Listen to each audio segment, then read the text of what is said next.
Bienvenue au Graphiste en herbe, on va maintenant découvrir les fonctions de base d'Illustrator. La plus importante est sûrement l'outil plume, il y en existe plein d'autres, et on va voir comment le manipuler par un petit exercice très simple. On va prendre comme exemple le logo Batman, qui va nous permettre de vous montrer comment le manipuler. L'outil plume, quand il est utilisé de manière régulière, sans maintenir son clic, permet effectivement de créer des droites, et éventuellement de fermer un objet. Alors cet objet, il peut être aussi laissé ouvert. Voilà. Donc une fois qu'il est ouvert, il a quand même comme propriété, mais comme on peut le voir, il n'y a pas de contour ici sur cette partie. Alors qu'ici, effectivement, l'objet est fermé, il a donc un contour. Voilà. Nos objets peuvent aussi être courbés, c'est une courbe de Bézier, donc en maintenant le clic, on va pouvoir effectivement faire sortir les poignées et travailler sa courbe. Automatiquement par défaut, Illustrator vous propose une contre-courbe qui permet élégamment de continuer. Ainsi, et si on repart après celle-ci, on revient sur une courbe droite. Donc on peut très bien, en maintenant son clic, de nouveau repartir vers une autre courbe. Néanmoins, ça peut nous embêter de temps en temps d'avoir cette contre-courbe, car on ne souhaite pas forcément partir d'un côté, mais éventuellement avoir une courbe dans ce sens-ci. Donc on reclique sur le point de départ, et je remaintiens mon clic, et ça me permet effectivement d'avoir une courbe inversée. Voilà, on va terminer ce dessin. Hop là. Alors, il arrive parfois qu'effectivement certains points ne soient pas bien positionnés, que des choses ne soient pas parfaites. Pour ça, on a la souris blanche. Donc la souris noire, le raccourci V, A pour la souris blanche. Donc la souris blanche, vous voyez, quand je fais une sélection, elle permet quoi? Elle permet de sélectionner un objet par ses points. Donc c'est-à-dire, vous voyez, ça permet d'aligner parfaitement, par exemple, ici et là, ces deux objets.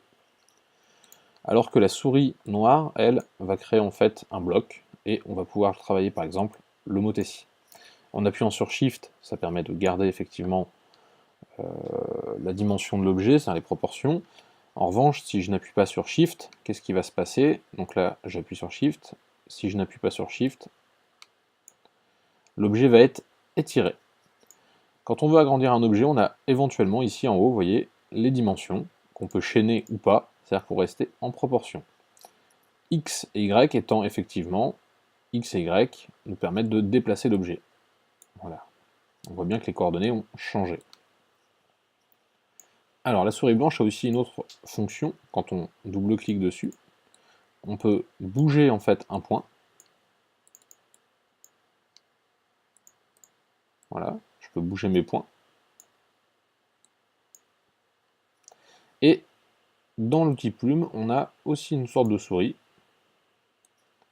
qui est un outil poignet. Alors, on a l'outil plume qu'on vient d'utiliser, l'outil plume plus qui va permettre d'ajouter des points sur un tracé déjà existant, que je peux très bien venir ensuite déplacer, donc modifier en fait ma forme. Je peux aussi supprimer des points avec l'outil moins. Voilà, et là je supprime des points dans mon tracé. Cet outil-ci, là la souris qui n'est pas le point d'outil, enfin l'outil de point d'ancrage, une souris ouverte permet en fait tout simplement de pouvoir faire ressortir en fait les poignées et de pouvoir travailler un objet en courbe. Donc si on s'est trompé, on peut très bien effectivement cliquer et dire bon bah maintenant je veux courber mon objet. Voilà. Donc là on a vu à peu près les fonctions de base de l'outil plume et de la souris.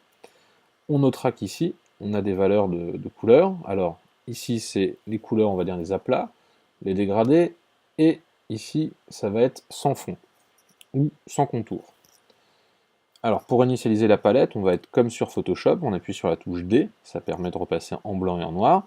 X permettra de faire passer l'un ou l'autre devant. Je ne sais pas si vous le voyez, voilà. Ou la petite flèche qui est ici. Alors, quand je sélectionne un objet, bien sûr, on voit bien que on peut changer la nature de l'objet.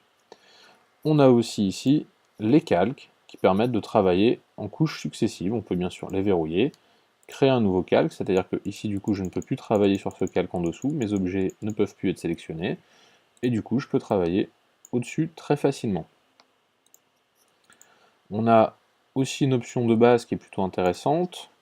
Alors, je vais zoomer, CTRL plus, CTRL moins tout simplement, ou avec la molette avec certains ordinateurs qui sont bien paramétrés. Vous pouvez joindre aussi des traits ensemble. Alors ici je vais créer un trait, hop, tac, et je vais en créer un autre à côté. Donc par exemple, je vais partir ici comme ça, hop, voilà. Alors mes traits ne sont pas jointifs, donc on sait que pour venir joindre des points, on peut effectivement prendre notre souris blanche. Néanmoins, ces deux traits, si on vient zoomer dessus, comme on va le voir, ils ne sont pas parfaitement jointifs. Et bien pour ça, on peut sélectionner nos deux ensembles, faire un clic droit et cliquer sur joindre. Et on va voir que élégamment, il va joindre les deux traits. Alors, si on a une brute et que nos deux traits ne se touchent pas, on peut toujours faire joindre. Mais du coup, qu'est-ce qui se passe? La jointure, il va créer un point entre les deux, et elle n'est pas forcément toujours agréable. Il peut y avoir des défauts. Alors là, comme j'étais pas loin, ça joint, on va dire, parfaitement presque, mais dans le détail, il peut y avoir beaucoup de défauts. Donc du coup, ça permet tout simplement de rassembler des ensembles et de créer des formes. Idem, ici, on voit qu'on a une forme avec un contour, d'accord? Eh bien, ce contour, peut être toujours, le tracé peut être vectorisé le contour. C'est-à-dire que ici, dans mon bloc d'objets, quand je clique dessus, là, vous voyez, j'ai bien mon contour, je peux lui donner une forme, une épaisseur, mais une fois que j'en suis ravi, si je fais une homothétie, il garde bien sûr les propriétés de départ. Et bien dans ce cas-là, qu'est-ce que je vais faire? Je vais aller dans Objet, Tracer, Vectoriser le contour. Ça va permettre, vous voyez, de créer des formes à partir du contour. Donc si je double-clique sur mon ensemble, faites attention, je rentre en mode isolation. On voit bien au-dessus, vous voyez, groupe. Et ici, on voit bien le tracé. Alors, le tracé, du coup, la forme du contour n'est pas géniale, puisque, effectivement, on voit bien qu'ici, comme mon tracé n'était pas jointif, il a créé une forme pour le terminer. Pour sortir d'un mode isolation, donc groupe, il suffit simplement, de toute façon, de cliquer à l'extérieur de l'objet, et on en sort. Voilà, donc ici, je peux avoir une forme. Alors, je vais reprendre les paramètres. Voilà, tac. Donc, je vais reprendre cela. Ah oui, du coup, j'ai plus de contour. Tac. Donc, je vais reprendre ici. Alors, je vais dire contour, on va mettre 2 points. Parce que je n'ai plus de contour ni sur l'un ni sur l'autre. Donc là, j'ai bien une forme avec contour. Si je la copie-colle, j'ai bien la même entité au départ. Néanmoins, si je vectorise le contour de celle-ci, donc, hop, tracer, donc je vais faire vectoriser le contour. Je vais sélectionner mes deux formes, regardez bien ce qui se passe. On voit bien qu'il y en a une qui a fait une homothétie avec une réduction parfaite, et l'autre a gardé les proportions du tracé. Dans le cadre d'une création, cela peut poser quelques problèmes. Voilà. Ensuite, sur Illustrator, toujours, on va avoir un petit outil pratique. Alors, on a le raccourci sur Mac qui est Shift Pomme F9 ou commande, voilà. Remplacer la touche ici par CTRL sur PC. Donc le Pathfinder, en fait, va être un outil de transformation. Alors, ce qui va nous permettre, vous voyez, on a les modes de forme et le Pathfinder.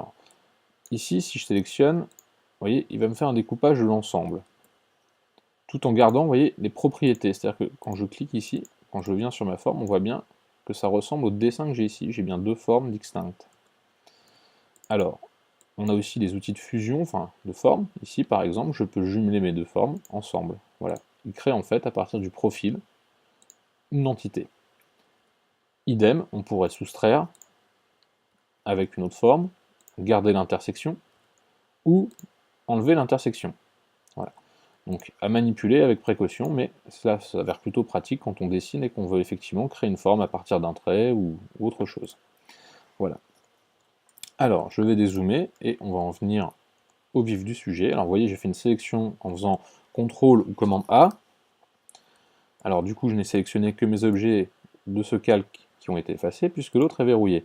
En revanche, si j'avais fait ça, hop, tac, supprimer.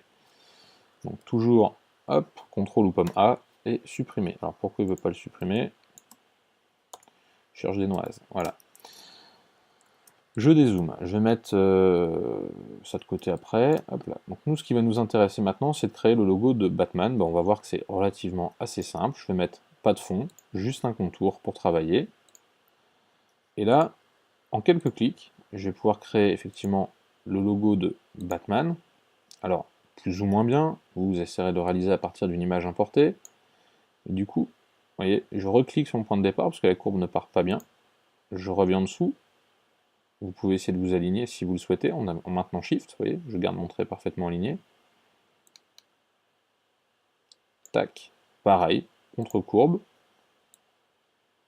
Hop, je reclique de nouveau. Et là, je vais aller m'aligner à l'axe. Normalement, si vous avez activé certains outils, vous avez les informations qui apparaissent. Donc là, je vais hop, faire ça, échappe. Donc là, j'ai bien la moitié de mon logo de Batman. Hop, donc là, je lui mets un fond et plus de contour. Finalement, j'ai pas besoin du contour, c'est une sorte de pictogramme. Et bien là, on va être un peu feignant. On va utiliser un outil de symétrie. Alors, vous avez O, qui permet en fait de créer une symétrie directement. Donc le raccourci O, que vous allez retrouver dans les palettes ici, là. Voilà, l'outil miroir. Ou vous allez faire un clic droit, et là, on va aller chercher en fait dans les outils de transformation miroir, et on va avoir une petite option qui va être aperçue et copier, ce qui va permettre d'avoir deux entités du même élément, parfaitement symétriques. Donc là, j'ai vu que la souris blanche me permettait de venir chercher un point et de l'aligner parfaitement. Et maintenant, ce que je vais faire, c'est qu'avec soit joindre, je peux joindre mes deux éléments. Voilà, on voit bien qu'ils sont jointifs en mode isolation. Ou, alors je vais le remettre, hop là, ou venir utiliser tout simplement, ce qui va nous donner la même chose ici, réunion, tac. Et pareil, j'ai une forme qui est parfaite. Voilà, donc mon logo, j'ai juste fait la moitié, il faut travailler intelligemment. Hop, donc je peux le réduire. Et il faut imaginer que on travaille même si on est dans un seul et même calque, donc celui-là je vais le supprimer, on peut venir derrière créer notre ovale pour terminer, donc l'ovale jaune. Là je vais créer une sorte d'ovale jaune, alors peut-être un peu plus petit, mon logo devrait rentrer dedans, comme le logo de Batman. Je vais y mettre un contour donc de couleur sombre, hop, et je vais travailler bien sûr l'épaisseur. Je crois que c'est un petit peu plus épais, voilà, même encore un peu plus. Voilà, donc là notre objet est devant, donc nous ce qui nous intéresse c'est d'aller le mettre derrière, de le déplacer en fait dans l'arborescence derrière. On a deux solutions, on pourrait, enfin même plusieurs d'ailleurs, le raccourci clavier ou venir ici dans le calque et déplacer Batman au-dessus. Ou faire un clic droit, disposition, arrière-plan, et on voit bien que notre élément passe derrière. Il est parfois plus simple tout simplement de faire ceci, ou à la souris, si l'objet est sélectionné, directement utiliser arrière-plan ou le raccourci clavier adéquat. Voilà. Donc celui-ci, moi, parfois, ne fonctionne pas sur mon Mac, je ne sais pas pourquoi, vous voyez, je vais venir faire arrière-plan, tac, là, il fonctionne. Donc c'est parfois un peu plus rapide. Néanmoins, la parenthèse de l'autre côté est parfois un petit peu loin, donc ce n'est pas forcément évident. Voilà pour ce petit tuto, donc là on va remettre le logo de Batman, évidemment, devant. Hop, donc l'outil me dit je suis au centre, voilà. Et maintenant je pourrais, pour pouvoir déplacer mes éléments, faire une dernière chose, c'est associer en fait mes deux blocs, d'accord? Donc comme ça maintenant quand je clique dessus, je peux tout déplacer en même temps. Dernière petite chose importante, ce qu'on a vu au départ, ici je n'ai pas de contour, ici j'en ai un, donc si je réduis, eh bien le contour reste avec les propriétés de départ, donc dans ce cas-là, objet, forme, tracé, vectoriser le contour. Et maintenant, je peux réduire mon logo de Batman ou l'agrandir à fond, aucun problème, on est dans un univers vectoriel, il n'y a pas de limite. Merci à tous et bon courage!